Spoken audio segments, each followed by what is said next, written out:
Bengaluru ಹೆಸರಿನಡಿ greater Bengaluru ಪ್ರಾಧಿಕಾರದಿಂದ freedom ಪಾರ್ಕ್ನಲ್ಲಿ ಅಭಿವೃದ್ಧಿ ಕಾಮಗಾರಿ ಕೈಗೆತ್ತಿಕೊಳ್ಳಲಾಗಿದೆ. ಇದರ ಬೆನ್ನಲ್ಲೇ ತಾತ್ಕಾಲಿಕವಾಗಿ ಫ್ರೀಡಂ ಪಾರ್ಕ್ ಬಂದ್ ಮಾಡಲಾಗಿದೆ.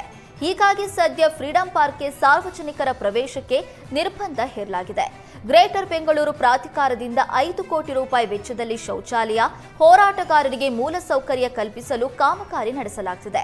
ಹೀಗಾಗಿ ಫ್ರೀಡಂ ಪಾರ್ಕ್ ಹೊರಭಾಗದಲ್ಲಿ ಪ್ರತಿಭಟನಾಕಾರರು ಪ್ರತಿಭಟನೆ ನಡೆಸುವಂತಾಗಿದೆ. ಆದರೆ ಕಾಮಗಾರಿ ನಡೀತಾ ಇರುವ ಹಿನ್ನೆಲೆ ಫ್ರೀಡಂ ಪಾರ್ಕ್ ಸುತ್ತಮುತ್ತ ಶಾಶ್ವತ ಕಾಮಗಾರಿ ಪೂರ್ಣಗೊಳ್ಳುವವರೆಗೆ ಅನುಮತಿ ನೀಡದಂತೆ ಪೊಲೀಸ್ ಇಲಾಖೆಗೆ ಜಿಬಿಎ ಮನವಿ ಮಾಡಿದೆ.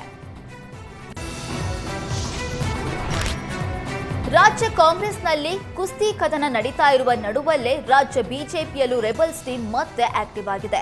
ರಮೇಶ್ ಜಾರಕಿಹೊಳಿ ನೇತೃತ್ವದಲ್ಲಿ ಕುಮಾರ್ ಬಂಗಾರಪ್ಪ, ಶ್ರೀಮಂತ್ ಪಾಟೀಲ್, ಬಿವಿ ನಾಯ್ಕ್, ಬಿಪಿ ಹರೀಶ್, ಮಾಜಿ ಸಂಸದ ಸಿದ್ದೇಶ್ವರ ಮತ್ತು ಜೆಡಿಎಸ್ನ ಎನ್ಆರ್ ಸಂತೋಷ್ ಸೇರಿದಂತೆ ಹಲವು ರೆಬಲ್ ನಾಯಕರು ದೆಹಲಿಗೆ ತೆರಳಿದ್ದಾರೆ.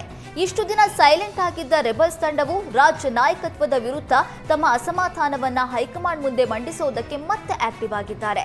ಈಗಾಗಲೇ ದೆಹಲಿ ತಲುಪಿರುವ ಬಂಡಾಯ ನಾಯಕರ ಗುಂಪು ಕೇಂದ್ರ ಗೃಹ ಸಚಿವ ಅಮಿತ್ ಶಾ ಭೇಟಿ ಮಾಡೋದಕ್ಕೆ ಸಮಯ ಕೇಳಿದ್ದಾರೆ. ಭೇಟಿಗೆ ಅವಕಾಶ ಸಿಕ್ಕಲ್ಲಿ ರಾಜ್ಯ ಬಿಜೆಪಿಯ ವಿದ್ಯಮಾನಗಳ ಕುರಿತು ಚರ್ಚೆ ನಡೆಸಲು ಮುಂದಾಗಿದ್ದಾರೆ.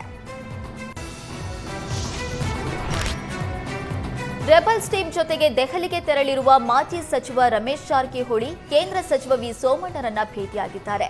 ಈ ವೇಳೆ ಜಾರಕಿಹೊಳಿಗೆ ಕುಮಾರ್ ಬಂಗಾರಪ್ಪ, ಶ್ರೀಮಂತ ಪಾಟೀಲ್, ಬಿವಿ ನಾಯ್ಕ್, ರವಿ ಬಿರಾದರ್ ಹಾಗೂ ಭರತ್ ಸಾಥ್ ನೀಡಿದ್ರು. ಭೇಟಿ ವೇಳೆ ರಾಜ್ಯ ಬಿಜೆಪಿಯಲ್ಲಿ ನಡೀತಾ ಇರುವ ಸದ್ಯದ ವಿದ್ಯಮಾನಗಳ ಬಗ್ಗೆ ಚರ್ಚೆ ನಡೆಸಿದ್ರು.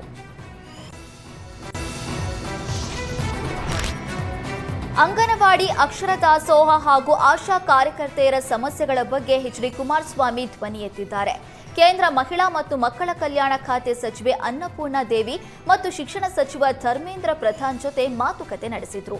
ತಮ್ಮ ಬೇಡಿಕೆಗಳನ್ನು ಈಡೇರಿಸುವಂತೆ ಒತ್ತಾಯಿಸಿ ಪ್ರತಿಭಟನಾ ಚಳುವಳಿ ನಡೆಸ್ತಾ ಇದ್ದು, ಹೀಗಾಗಿ ಕರ್ನಾಟಕ ಅಂಗನವಾಡಿ, ಅಕ್ಷರ ದಾಸೋಹ, ಆಶಾ ನೌಕರರ ಪ್ರಮುಖರನ್ನ ದೆಹಲಿಗೆ ಕರೆಸಿ ಸಚಿವರನ್ನ ಭೇಟಿ ಮಾಡಿಸಿದ್ದಾರೆ. ಈ ಸಂದರ್ಭದಲ್ಲಿ ನೌಕರರ ಪರವಾಗಿ ಸಚಿವರಿಗೆ ಸಮಸ್ಯೆಗಳು, ಬೇಡಿಕೆಗಳ ಬಗ್ಗೆ ಮಾಹಿತಿ ನೀಡಿದ್ದಾರೆ.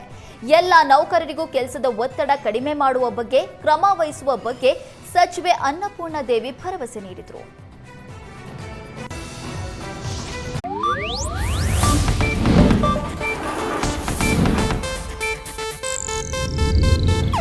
ಇದು ಏಷ್ಯಾನೆಟ್ ನ್ಯೂಸ್ ನೆಟ್ವರ್ಕ್ ಪ್ರಸ್ತುತಿ.